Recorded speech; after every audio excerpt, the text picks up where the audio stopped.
Hello everyone, it's Adam Martin, and I wanted to talk to you today about Doctor Who colorizations. So you might have seen floating about in the news of the Whoniverse recently that there's been rumours that animations are coming back of the missing episodes. I actually did a video covering that some time ago, but one thing that was also mentioned as part of that rumour mill, if you like, was the possibility that some old black and white stories, existing stories, are going to be colorised for the 60th anniversary celebrations, which will probably culminate later this year.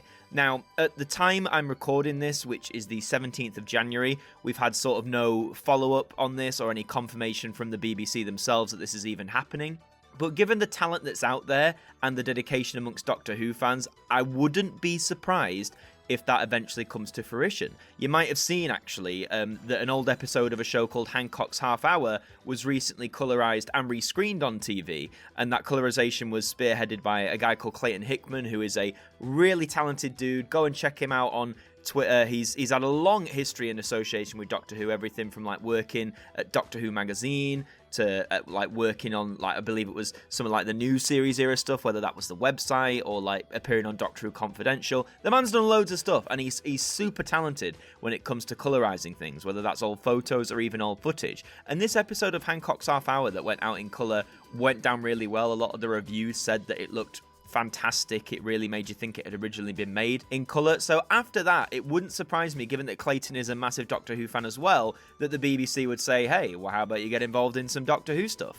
Now, colorizations in Doctor Who isn't exactly new. You know, fans have been doing that for years, decades even, whether it's small scenes or even trying to do some episodes, you know, just taking that original black and white footage, and whether that's using photographs of the time or information about, you know, the sets or how it would have been filmed to sort of restore these into color.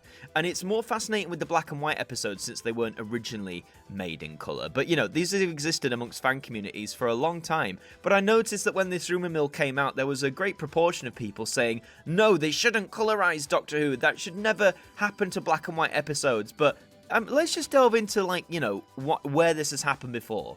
So the first real official colorization of a black and white story, I am talking about black and white stories, not stuff that was already made in color, I want to say was probably back in 2016 when we got the Power of the Daleks animation the first time round. So this came out in 2016 in time for Power of the Daleks' 50th anniversary, which was really cool. And when they released it, you know, to DVD and Blu-ray and all that sort of stuff, a lot of people were surprised that not only could you watch it in black and white, as intended, but you could also watch it in colour. Now, Power of the Daleks was never made in colour. None of the Patrick Troughton stories were ever made in colour, so it was quite an oddity to have that. And then this tied into this whole thing when the animations ramped up. You know, every release had a colour version with it, and this was to do with a deal done with BBC America. You know, part of the financing was that all episodes would be animated in colour as well as black and white. I guess whether that's to try and appeal to a more modern audience who maybe would eschew black and white. There was a whole bevy of reasons, but nevertheless, colour animation started becoming part and parcel. Now, I have to be completely honest, from Power of the Daleks, for the longest time with the animations, I'd say the first 4 or 5 years even, I never watched the colour versions. That's not because, you know, I snubbed them or said, why did they do that? What a waste of time. I didn't do that because, you know, I wanted to view these episodes sort of as I would do the rest of the Patrick Troughton or William Hartnell era. So for that reason, you know, stories like Power of the Daleks, the Macra Terror, the Faceless Ones, Fury from the Deep, etc., when the animations for those came out, I watched all of those in the black and white versions. And for me, you know, me personally, that doesn't detract from the story or anything like that. Some people prefer the colour animations. Some people think the animation is better suited to being watched in colour. And I think, you know, that's fair enough. That's a fair reason to watch it, absolutely. So the first time I properly sat down and watched one of the animations in colour was actually in 2021. I was very lucky to go to the BFI screening of the Evil of the Daleks animation, which is a fantastic story. But they were screening the colour version. And at first I thought, oh, you know, I'm used to seeing these in black and white. Wasn't really expecting to see it in colour, but you know what? The colour didn't detract my enjoyment from the story at all. In fact, if anything, it probably enhanced my enjoyment of the story that little bit more. The sets look great, the Daleks look great, the characters look great. The The whole project was magnificent, a real joy to watch, especially up on the big screen. So that sort of changed my sort of viewing habits on that. And then the next animation, Galaxy 4, again, I was very lucky to see that at the BFI, and again, they screened it in colour, and I really loved the bold choices they made with the colour in that one. It looked really vibrant, really cool as well. And then again, with the Abominable Snowmen, they screened that in colour, that looked great as well. All of these I'd be curious to see in black and white, and if I was to watch them again, or more recently, I probably would watch them in black and white to sort of go with that more, to me at least, that more sort of authentic feel, I guess. But it made me realise that the colour versions don't detract from these animated projects whatsoever. They are still just as fantastic nonetheless. So that's the animations. I mean, in terms of colorized, I mean, a lot of the John Pertwee era has had its color restored as time's gone on, because remember, back in after the initial screenings, you know, going through the 70s, 80s, and even the 90s, there was a lot of John Pertwee stuff that, yes, still existed, but only existed in black and white. You know, if you had repeat screenings on channels like UK Gold or even on the BBC in some cases, they would be shown to you in black and white. Think Planet of the Daleks episode 3, that was in black and white for a very long time. In fact, that was black and white until the DVD release in 2009, I think, so the VHS displayed that episode in black and white. A more prominent example, I guess, would be the Season 8 story, The Mind of Evil. Now, this is from 1971's great 6-part story, by the way, very underrated if you ask me. But again, for the longest time, there was no colour footage available. It was just the black and white stuff. And in fact, when it came to VHS in 1998, it was presented as that, you know, 6 episodes, all in black and white. There was a few minutes footage of episode 6 that still survived in colour, and they put that at the end of the tape, but it wasn't until the 2013 DVD release, so over 40 years after original transmission, that with, you know, modern colorization techniques, chroma dot recovery, and even a lot of manual colorization, that story was able to be presented back to audiences in the colour it was originally meant to be in. And it did look fantastic, I'm not gonna lie. The Mind of Evil was a fantastic watch in colour, and I'm so glad they were able to do it. Another example, a lot of Season 7 was hit badly originally by not having its colour.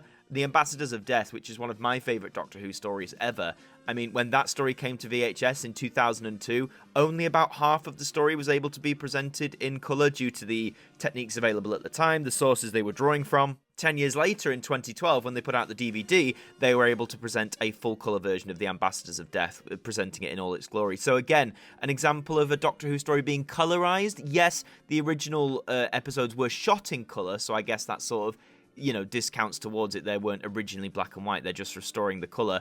Of course, the most prominent Doctor Who episode in John Pertwee's era that still is in black and white is Invasion of the Dinosaurs episode 1, or just Invasion as it's titled. That has chroma dot recovery capabilities, I believe, but it's missing the blue signal. It's got the red and the green, missing the blue. So on the DVD, a partial colorization was attempted, but it's not, you know, obviously not to the same standard as some of the other releases. So that needs to be found in color still, ideally, or restored to color properly.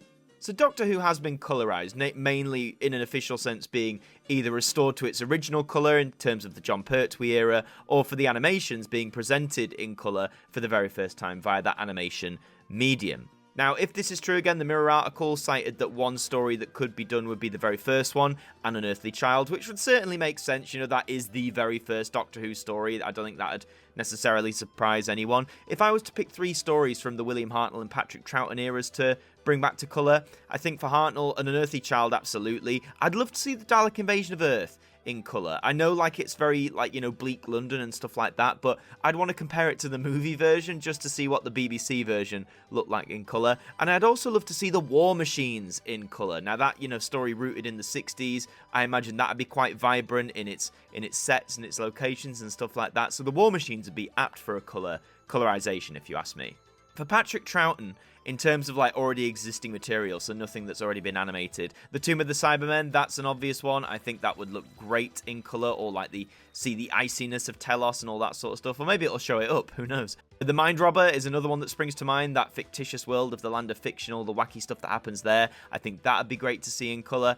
And finally, I'd love to see the War Games, the Second Doctor's swan song. I think seeing that in colour would be quite a treat as well. All 10 episodes in colour, can you imagine it? Obviously, again, at this time, we haven't had any official confirmation that this is even happening, never mind what stories. But I think, you know, all these factors, the fact it's Doctor Who's 60th anniversary, the fact that there's still interest in the animations continuing and rumblings that it is happening again, the fact that Hancock's Half Hour recently went out and that was, you know, a relative success with the audiences in terms of how it was presented in colour. So, based on all that, Would I say Doctor Who colorizations are completely, ridiculous to think about happening in 2023? No, not especially. Maybe they'll just do one, maybe they'll do several, who knows. But to round off, I just wanted to ask the question, a lot of people have said they shouldn't be doing these colorizations, it's disrespecting the originals, it's tainting, obviously, what we all know, what we all love. But I disagree. I think, they aren't replacing these outright. If they were presenting a colorized version, say, of An Unearthly Child and said, hey, this is the only way you're going to watch An Unearthly Child now, we're taking away the black and white version, we're destroying it, we're getting rid of it, etc., then yeah, that's a bit out of order. But they're just presenting it as an option.